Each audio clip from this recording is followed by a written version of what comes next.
S'abonnez-vous. L'argent ne fait pas tout, l'argent ne fait pas tout. Alors les gars, ça fait quand même longtemps qu'on ne s'est pas vu en vidéo. On va essayer de voir ensemble la victoire de l'Équateur contre le Qatar 2-0. Pourtant, on m'avait assuré que le Qatar avait mis à disposition, je sais pas, 7,4 millions, quelque chose comme ça, pour que l'Équateur puisse s'incliner 1-0 et un but annulé pour hors-jeu. Au début, je savais pas, j'ai pas compris, mais après, oui, je me suis rappelé d'une règle. Quand le gardien est sorti, le joueur le plus proche de la ligne, en fait, de but ne compte pas. Du coup, ouais, il y avait hors-jeu, ouais, mais bon, bref. Frère, voilà quoi, voilà. Mais bon, c'était quand même hors-jeu. Les règles sont un peu bizarres, mais bon, il y avait quand même hors-jeu. Mais bon, l'Équateur s'impose quand même 2-0. Il n'y aurait pas eu ce hors-jeu-là, ben, Valencia aurait fait un triplé, hein, franchement. Alors, que dire de ce match? Déjà, le niveau du Qatar, bon, franchement, s'ils ne payent pas plus ces arbitres, je sais pas comment ils sortent du groupe, hein, il faudrait quand même qu'ils donnent un peu plus de sous. Parce qu'à côté, à part l'Équateur, il y a le Sénégal, il y a les Pays-Bas. Donc, il faudrait vraiment aligner la moule là. Sinon, ça va pas passer les poules. Et l'Équateur, bon, je peux dire que j'ai été agréablement surpris. Pas parce que forcément, ils ont aligné un jeu extraordinaire. Mais ça joue avec avec des repères quand même. Une assez bonne fluidité. C'est plutôt étonnant, je pense. C'est une équipe vraiment bien sud-américaine, bien physique et tout. Et je pense que c'est une équipe qui va poser problème à une équipe comme les Pays-Bas, par exemple. Peut-être pas le Sénégal, parce que je pense au niveau du physique, là, ça va bien se battre. Mais une équipe comme le Pays-Bas risque de galérer quand même contre cet Équateur-là.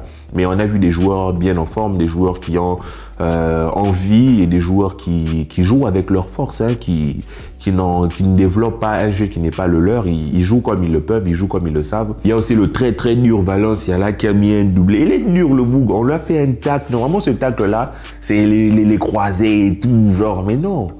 Moi je pensais que non, il allait sortir, il tombe, il se relève, il tombe, il se relève, je me dis il va sortir. À la mi-temps, il revient. Et il joue et tout, je me dis mais Moug, t'es dur, hein, t'es fort. Donc ils ont joué avec leur force, c'était pas un match foufou, mais moi je suis content, moi qui voulais des buts. Il y a eu 2 buts, peut-être même 3, alors on est content.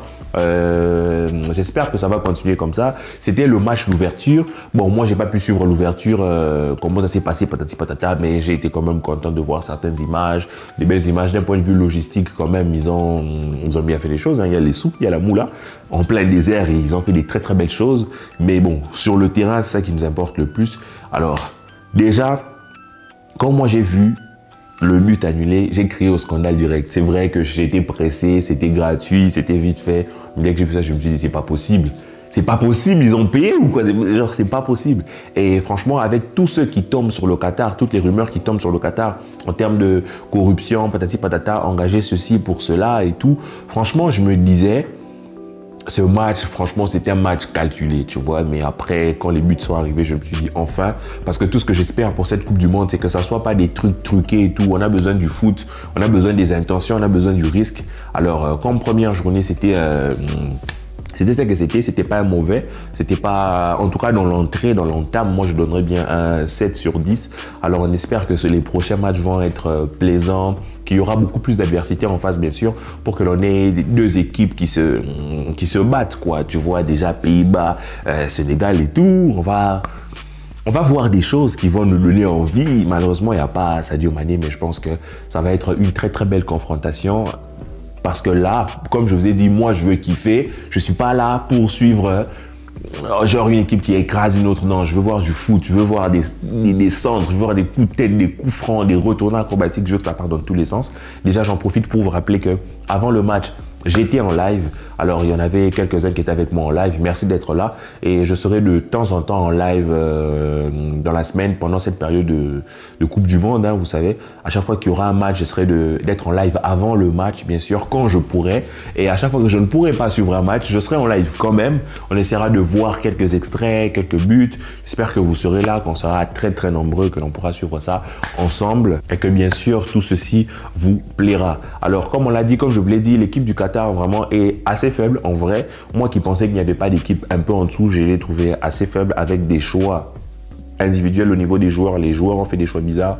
Le gardien, je ne sais pas, il était en roue libre, il a fait des bails, mais bon, quand même, l'Équateur non plus, c'est pas la meilleure des nations, comme on l'a dit. Mais je pense qu'elle a de quoi faire. Elle a vraiment un coup à jouer sur ce groupe-là. Parce que déjà que le Sénégal a perdu un gros morceau avec la perte de Sadio Mané. Donc le Sénégal sera prenable et je pense que les Pays-Bas aussi seront prenables. Donc pour le reste, excusez-moi, de cette compétition, j'espère que les choses se feront bien. Alors, laissez-moi vous dire, le prochain match sera donc le match de demain, 21 novembre à 14 h, Angleterre contre Iran. Alors, franchement, les Anglais, avec leur manie à flopper, là, j'espère que sur cette Coupe du Monde, ils vont pas flopper. Et ensuite, on aura ce même 21 à 17 h, Sénégal-Pays-Bas. Ah, ça va être un très beau match, mais que je ne pourrai pas suivre. Bonsoir. Donc, je compte sur vous, les amis, pour me dire tout ce que vous aurez pensé de ce match. Je compte sur vous pour... genre, allez sur les réseaux sociaux pendant le live, vas-y, rejoignez-moi dans le live, rejoignez-moi sur les réseaux sociaux, écrivez-moi tout ce que vous aurez vu de ce match. On essaiera de voir ça ensemble parce que à mon retour de mes cours, forcément, parce que je suis étudiant, désolé, on n'a pas tous la possibilité d'être posé là devant les matchs et tout. On essaiera de voir ça ensemble. Donc, on va aller chercher les petites informations ensemble et tout. On va aller voir qui a fait quoi. J'espère qu'on aura du grand Memphis Depay, du grand Frenkie de Jong, des grandes équipes. On aura un bon Virgil van Dijk de l'autre côté du Sénégal. J'espère qu'on aura aussi des Sénégalais qui seront à fond, qui auront bien insisté sur le tiep et le mal fait, parce que ça va être une belle petite confrontation. Et côté Angleterre-Iran, je donne mon pronostic. Victoire de l'Angleterre, 3-0 quand même. Sénégal, Pays-Bas, je partirai plutôt sur un match nul, 2 buts partout. Dites-moi ce que vous en pensez en commentaire. Et peut-être que pendant cette Coupe du Monde ici, on peut partir sur des jeux au concours, je sais pas. Mais on va plutôt faire ceci. Je vous propose, celui qui arrive à deviner la finale gagne un prix. Juste la finale. Genre, au moins un des finalistes. Par exemple, tu me dis, ouais, moi, je pense que c'est l'Argentine qui va gagner. Dès que tu me le dis, en commentaire, je vais noter franchement tout ce que vous allez dire. Si tu penses que c'est l'Argentine, tu penses, donne-moi au moins un finaliste. Celui qui arrive à prendre les deux, franchement, force à lui. Mais donnez-moi au moins un finaliste. Et puis à la fin, on va vous regrouper. Là, je vais faire un live. Non, il y avait telle personne qui a dit ça tel jour. On fait un live, on fait un tirage au sort. Et puis après, on vous fera gagner des petits prix. J'espère que ça vous plaira, peut-être des maillots, peut-être un peu plus. J'espère que tout ceci vous plaira. Alors, les amis, j'espère que vous avez pris plaisir. J'espère que cette Coupe du Monde continuera de vous hyper. J'espère que vous prendrez encore plus plaisir sur les matchs d'après. J'espère qu'on verra encore plus de choses. Je suis impatient qu'on passe ces matchs de groupe, que l'on arrive dans des confrontations directes où on voit les choses aller super vite, où on voit des gros matchs et tout, où on voit des feux d'artifice. Je suis impatient que ces matchs-là arrivent et j'espère qu'on prendra tous plaisir. Que la paix soit sur vous, les amis. On se retrouve un peu plus tard. On donne de la force à ceux qui jouent. On donne de la force à toutes les équipes d'Afrique pour qu'ils ne fassent pas 11. Fasse une très belle coupe. Je donne de la force au pays dans lequel je me trouve actuellement, le Maroc. J'espère qu'ils feront une très belle Coupe du Monde. Que la paix soit sur vous. On se retrouve en commentaire. Je répondrai à tout comme d'habitude.